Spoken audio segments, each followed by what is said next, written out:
I am so excited to welcome onto the First Time Facilitator podcast, Hitomi Whitlock. Hitomi, it's so great to chat to you. Yes, I am too. Excited to meet you. So much to riff on. I heard a bit about you beforehand. There's so many different areas that we can sort of go down in terms of, you've been a listener on the show, but you also run workshops. You also have real estate investing. You want to live a Mm-hmm. really big life. So, Yes. it might be interesting to figure out what brought you to this, to listening to the podcast and how does it play out in your career? I think I started being curious about better meetings when I was doing my graduate studies. I sat through a lot of meetings, and that was in like circular discussions and sometimes the decision making process. It took quite a bit of time to reach to the conclusion or how we would approach it. So I thought, well, maybe there's a better way to lead our meetings. And that's the curiosity that led me this rabbit hole of better meetings. And then I upon facilitation. And then during that process, I stumbled upon your podcast. And I think it helps me lead better meetings, but also it helps me be a better change leader, to facilitate conversations and also reach decisions quicker and also just better team members too. Yeah, cool. And that's so interesting because I think when I started the podcast, it's like for people that run workshops. But what I've realized over time, and facilitator isn't in your job title, but you're leading Mhm, change, you're driving mhm. change. So it's a very useful skill. Have there been any episodes or things that maybe across the back catalog that have inspired you to do things a bit differently, either in work or life? A continuous conversation about the strength assessment. That was really a big impact for me. Just hearing about it many times, I thought, okay, maybe I'll give that a try. And then taking the assessment and seeing my top five strengths are actually played out in my career right now. That helps me validate that I'm in the right field and I'm very passionate about it. So I think that's been helpful. And also, I think with all your guests, pivots and paths to where they are now. And so it helped me really appreciate my nonlinear path to where I am today as well. So I think it's just been very inspirational. And I love that word non-linear as well. Things make sense when you look back, but not Yeah, it when makes you. sense now. I know you sent me after one of those strengths episodes, you actually messaged me on LinkedIn. So I really appreciate you reaching out. We'll talk about your ability to build relationships a bit later on. What is maybe one of your strengths and how do you use that at work? So I think one of my top strengths, so like top five, is six, and then discipline, positivity, woo, and learner.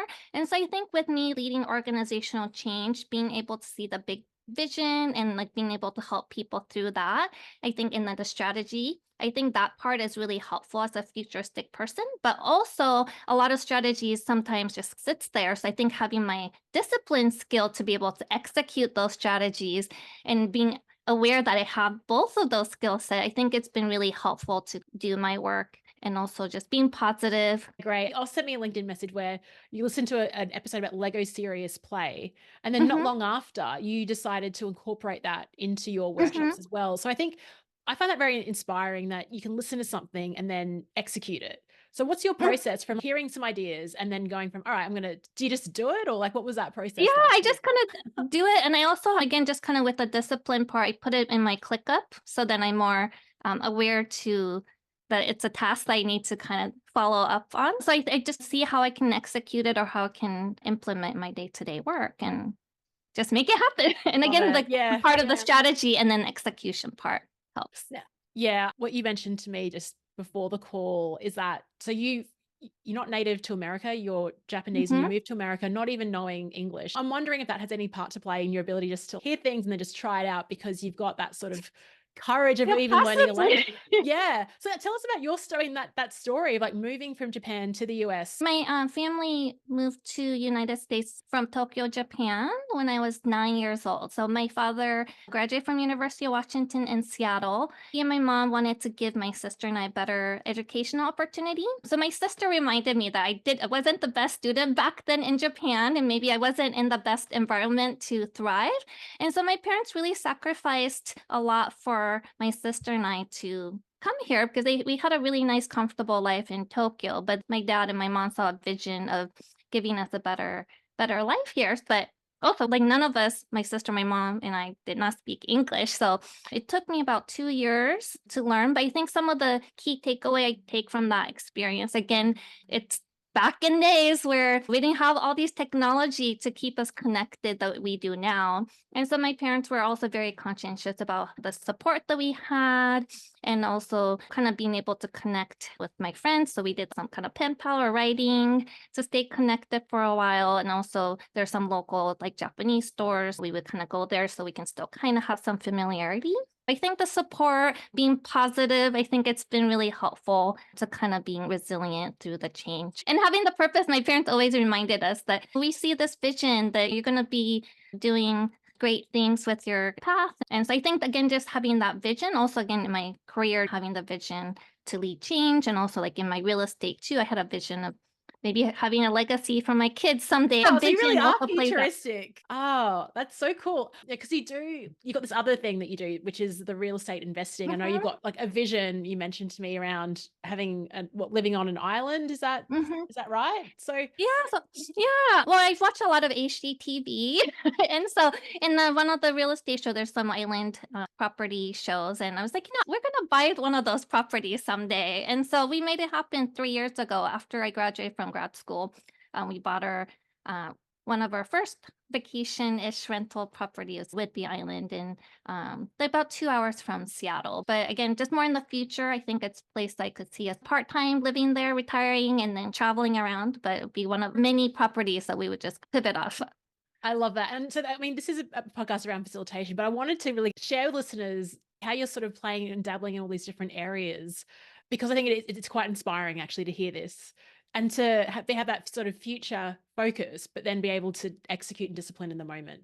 So we'll bring it back to workshops for a second. What type of workshops are you delivering now during your day job, and how do you prepare for those? As a change leader, I lead a lot of like change in the organization. So a lot of my workshops centers around like change strategy and so helping a team come together to create a change strategy. So I do workshop around that, and also like stakeholder identification workshops, and also repurposing existing workshops to go over the Kanban board and existing tasks and what we could pull from the backlog to execute for the next week. I repurpose existing meetings to facilitate that. And I also do conflict resolutions, a lot of stakeholder engagements, and change readiness workshops. In terms of preparing for the workshops, like your 2-hour blueprint book, it's helpful because it gives me a structure. And again, keeping experience in mind. I think that's one thing that your podcast really talks about, is keeping experience in mind. So having that structure and also the mission statement, it helps me keep in scope and not putting too much stuff in there. So I think the other things I've learned from you is less is more. So I've been just trying not to like overload with information. Oh, that's so cool. It's funny. Yeah, you're right. I always say less is more, but even when I'm designing my own, it's such a temptation to just want to give everything. So I'm curious around, it's like change is, everyone's talking about it. Like change is Mhm. just accelerating, and everyone knows how important it is to lead change and do it well. Do you encounter resistance from time to time? And if so, how did you deal with that? Try to always do like co-creation process, and that really helps just getting people involved in the process, and so they're getting more involved and they feel heard. I think that really helps because a lot of the change, if it's coming down from bigger enterprise level or it has to happen, a lot of times we don't really have control over it. But the more that they feel like they're part of the process and being included, that helps. Absolutely. Sometimes it is just about validation, and just like, rather than it being like a one-way thing, they're involved in a conversation. Mhm. This is when I would love to bring in your focus on relationships. I'm very lucky having a podcast. People reach out. Some people don't. Some people might have listened for years and I've never even heard from them, and that's totally fine. But you reach out, you send voice notes, you send Loom videos, you use a lot of Mhm. really cool asynchronous tools to build relationships. Do you do that at work? I come from like mortgage sales background. And so in sales in the mortgage too, it's just trying to cut through all the noise and really like relationship building because people are just bombarded with emails. And I think just making that connection's been difficult. Having my previous experience coming from the mortgage and sales driven industry, I think it's really been helpful because using the videos, it helps connections, it helps with clarification. Because a lot of times, the emails, there's so much there and Maybe there's a lot of interpretations, and maybe also the language barrier too, if maybe some of your end user have hard time understanding. But having the video, you can see the person, you can also do the closed captions, you can rewind it, you can speed it up, slow it down. So I think there's a lot of opportunity. But I'm very intentional about using the videos and include it in my kind of workflow. For the setup process, I always do a video and very intentional with the video to send out like what people can expect from the workshop, why they're included in the workshop, because if they're not sure, maybe that also gives people anxiety about why am I coming to this workshop for a meeting? I don't want to be here. And so just give them context of why they're important, why they're part of the process. Go through what they can expect. So if it's a longer session, I go over when people can expect the breaks and some of the logistics, like if there's any prep work needed, what they should bring. I think that all helps with clarity and also setting the expectation in advance. And also, I think the video, I'm very intentional about it because I can see the engagement prior to it. I can see from the viewership and engagement from the videos how the attendance will be at my workshop too. So I can see the analytics as well. And also the video helps with the asynchronous work and have better collaboration. So yeah, so I use it anytime I can, also for project updates or anytime I can use videos like instructional videos or anything like screencasts. I use videos anytime I can. And I think last 6 months, I saved 18 meetings from sending Oh, asynchronous videos. So again, I'm very passionate about when I came across your podcast, I'm very passionate about having better meetings. And so if I can also prevent some of the meetings from happening by sending videos, I'm very intentional about saving time from the meetings. I love that. And I could, you use Loom as well. That's your platform Mhm. you use for it. Yeah, because Loom does give you that data on, hey, here's how many meeting minutes you saved this month. Mhm. And I am with you. I love how you're using it just in the context of workshop. Everything that you've said there is great because you're overcoming a lot of objections from people that have been like, why am I here? Even giving an insight into break times, I think is raising that level of certainty, and you're making it way more attractive for them to come along. What has been the response to these videos?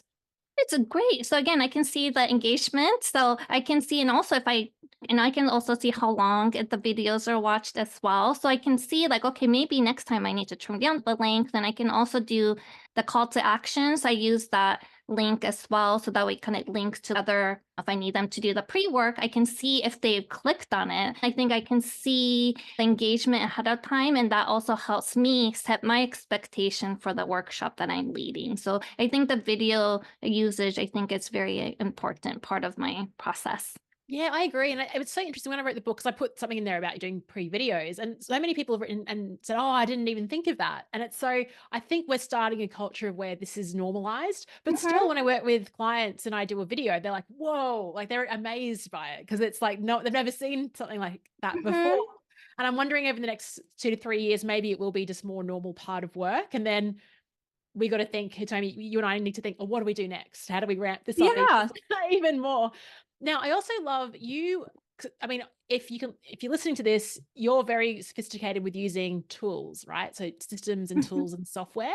And I'd love you to talk about there's tools like ClickUp. You use note-taking tools. Can you share how you use them in the context of your workshop design and maybe just leading change? Oh, sure. So I use a lot of tools, but some of my favorite ones right now are ClickUp. So ClickUp, I'm super like I use them like I'm one of their top 10% user. So I use it day to day. I use it for tasks and list view. It has very different views. I've used Asana, I've used Trello, but ClickUp really simplifies things. You can see in list view, board view, calendar view, Gantt view. You got it. I centralize all my notes in ClickUp. All my notes, PDFs, I send to ClickUp. So everything is centralized and organized. When I take notes, I create a task from the notes, and then I can use it to follow up. So it's everything is centralized in ClickUp. And I also use Miro, which is a whiteboard space, and I have them integrated. A lot of times when I do the sessions in Miro, I can create a task and integrate it to ClickUp so then they talk to each other. So I really Whoa. like tools effectively, and it really helps me save time by having those integrated. ClickUp does have whiteboard feature as well, but it's really a lot easier when I use Miro for a big group session. So let's just say you're out walking, you're listening to a podcast and an idea. Like, what do you do then? How do you then So go into ClickUp, or what's your yes, process? I do. So I actually have it on my phone. So I have ClickUp, Miro, Loom, all of it, all the mobile app on my phone. Like homepage, I have a little, I guess, section for ClickUps, and I have like random notes. So then if I see it, I just put some notes in there, and it'll just create a task for me to review later. So it's centralized, and I'll just review them like weekly or how long ever it takes, and see if it's a worth idea that's revisiting. But yeah, I use Yeah. ClickUp all the time, Miro, and then Loom video, and that also integrates pretty well with the Miro, or it embeds the video well, and also the ClickUp. So sometimes if I create a video, I don't want to save it, I just save the link and ClickUp too. So again, it's a centralized location for everything. So I'm not having to go, oh, did I save it here? Did I save it here? So everything is all in one place. So ClickUp, Miro, Loom, and then also the note taking. I started using GoodNotes recently, and I really writing notes on paper, but I think this year's goal for me was to be more sustainable in my efforts, to remove like all paper from my note taking. A lot of times when I do one-on-one meetings or group meetings, I'll still take notes by paper in the past. So this year I eliminated that, and I went to GoodNotes. I use my iPad, and I can take notes, and then I can save that as a PDF, and then I can send it to ClickUp for centralized location, so I don't have to retake it. So I have all my notes centralized. Oh, So, and I can also wow. save it as a JPEG as well. So I have everything centralized, so I don't have to look at other places. And then also I use GoodNotes for sketch notes. I use for visual notes, and also getting strategies and things that are maybe really complex. I like sketch them in GoodNotes, which helps or my end users, maybe the vision or where we're going. I just sketch it out in GoodNotes. And I also use Procreate, but I think the GoodNotes, it's a lot simpler because you don't have gazillion layers and colors to worry about. So I use GoodNotes mainly just to sketch out things. And if I want to be more elaborate, then I'll use Procreate app for designs. This is incredible. I'd love to run a masterclass on how you use all these tools. Like, what do you, and I think, but going back to discipline, because I think I hear this, I want to be like you and have this centralized system. My note-taking process is I'll hear something great on a podcast, I'll write it down in notes, and it sits there. And I don't have a task to review it or follow up. And it's only if I actively remember it, which is rare because I'm moving on to another idea, I'll go back to that. You said this year your goal was to be more sustainable, and now you're trying to eliminate paper. Like, is that the type of goal you'd set? I'm just going to use ClickUp and I have it think for that one, yourself? I've been using it for such a long time. So it was just Yeah. more of, in the past, I was using Asana and Trello, and then ClickUp. But I think in the recent times, I just eliminated that and just using ClickUp exclusively. But I think the GoodNotes, it was really a conscious effort. Like, okay, I want to be more sustainable, no paper. My goal is like, let's do like 30% of my weekly, daily like review. I'll use GoodNotes. And I've been doing it like 100% of the time because I see the task in ClickUp. Like, you need to use GoodNotes for your daily review. I'll just use that to sketch out because I like still writing. So I'll cross-reference what I have in my task in ClickUp, and I'll turn on notes and cross-reference. Awesome. So cool. And are your workshops both virtual and in person? Like, how does Mhm. it work for Yes, your? I'm on campus at the university, so a lot of my workshop is in person, but then the people's schedules don't always line up. So a lot of my workshops are, I would say 90% virtual, and then I have some that are in person, and I've had also hybrid ones where I'm have most of the people in person, and we have few people in virtual. So then I think, again, just having that experience in mind, it helps. So then it helps me with the approach of how to be more inclusive with the meeting and making sure that you have the same level of experience for people that's attending the workshop. Yeah. And how do you, I mean, that's a common question we get on in the flip chart group is like the hybrid session. Are there any tips for hybrid that you'd like to share with listeners? Um, See, I think with the hybrid, I think just really understanding who you have as audience, I think that helps, and maybe their preference. So again, just tailoring that experience. And also, I think with the hybrid model, it's really important to test out your tech. In those situations, I went in maybe a week prior and tested to make sure my equipment worked, and also some of the platform that I was using, like Slido and Miro, made sure that worked on the projector screen. So just doing that extra work to make sure the experience is great for the customer experience. I love that you talk about keeping the experience in mind. I want to talk about that in a second. But first of all, I mean, working in a university, I've had people that facilitate at universities, and I'm not sure if this is your experience, but they feel quite intimidated working with academic staff. I don't know if you work with academic staff or if that's a thing, but yeah. Yes, I Any work thoughts on that?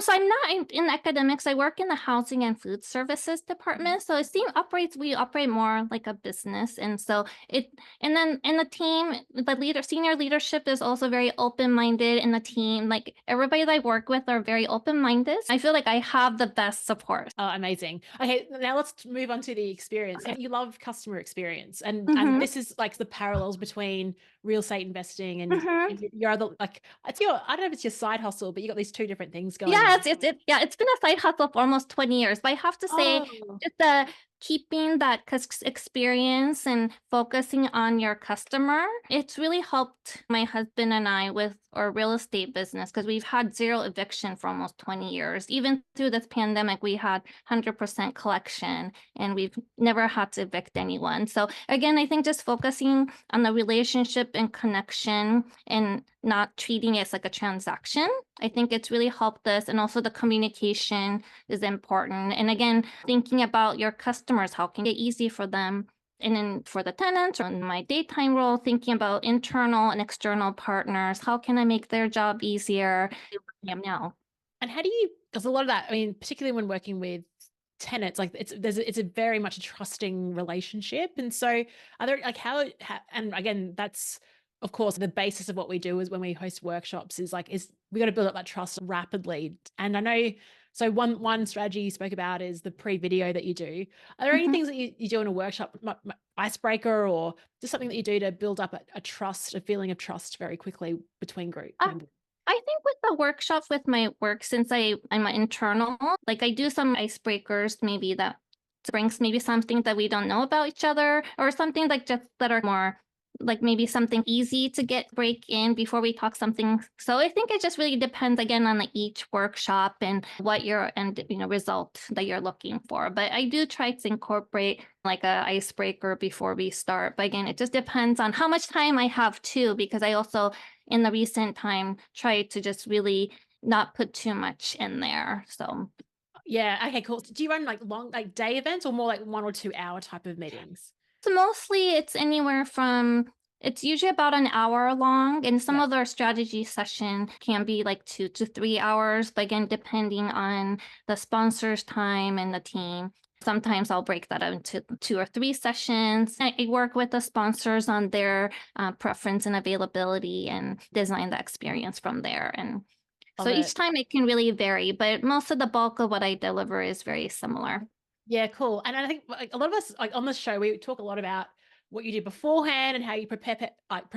Let me start that. Prepare for a workshop, and then I'm curious at the end of that, because you spoke about capturing actions. Like, that's very much related to what you have to do. So after a workshop, do you sort of buffer in time to do that immediately? Do you, or because I'm a mix. Sometimes I do that immediately. Other times, like I just need a break and I'll do it tomorrow. Like, what's your approach to that in terms of like your energy as well? It depends because sometimes I have like back-to-back meetings. In that case, I don't have the luxury to do the retrospective right afterwards. But if my schedule does allow, I try to do the retrospective right after the workshop while it's still fresh. Like if there's certain things like, oh, this worked really well, let me incorporate that next time, or oh, let's make sure to share the sound from your computer. Some of the things that you need to remember like over and over again, I do make a note of that. That way I'm more mindful next time or remind people what to expect or anything to help the experience better. Yeah, I love I it. make a note of that. So again, I try to do it pretty much right after the meeting or the workshop, and then at least within the 24 hours, so it's still fresh. Yeah, I agree with you, because after that, it's like, what actually even if happened there? So what's in store for your future? I mean, 'cause I know you think about the future. What are your sort of goals or ambitions? So I really love what I do. So I think I'm just really thankful, but I think I found like my home. So I really enjoy being at the university. It's my alma mater. I graduated my undergraduate and my master's from University of Washington. And actually my whole family is also as well. So my husband's a UW alumni, my sister, my mother-in-law, and then I have a lot of friends that are alumni too. So I'm really invested in the mission of just elevating student experience. I just can just see myself here for a long time making positive changes in the organization. Oh, that is so I love meeting people that just love what they do and happy where they're at. It's so great. And it's definitely like you can tell by having this conversation with you that you do Okay, good. absolutely love Yeah, I every love day. it. Every Yeah, I'm day. very thankful. Yeah. Yeah, that's awesome. What advice would you give someone that is starting their career in trying to improve meetings and make the workplace a bit better? I would say just do it. I think in the past I've had like the mentality to be 150% or 200% sure to execute something. And so I think going back for my graduate degree, it really gave me the confidence to like I can do this. And so now if I know I can do it, and I'll just go ahead and do it. And if I fail there, I learn from it. So I'm not afraid to take those risks. In the past, I may have not taken that risk or even joining your call today. I would have had to be like 200% sure that I could do it. But now I have the confidence to do it. So I would tell someone to just, if you feel comfortable, give it a try, learn from it. That's the only way to grow. So I would just say, just go for it. I love it. Just back yourself. That's Yeah. amazing. Hey, Toby, if listeners would like to reach out to you, find out more about you, just ask questions, Yeah, they can reach out to me on my LinkedIn. So I think that would be the best place. So if amazing. you can just share that link, that would be great. We'll pop it into the show notes. What an awesome honor to talk to you today, hear about you, just to chat, first of all, from a listener perspective, hearing what you've learned from the show, and also the really X factor ways that you're using technology and ramping up the levels of certainty for your, I guess they are your, and I love that you see Mhm. them that way. They're not just people at your workshop. You're giving the best client experience that you can. But thanks for sharing how you do that. It's been a Yeah, delight thank talking to you you. today. Well, thank you so much.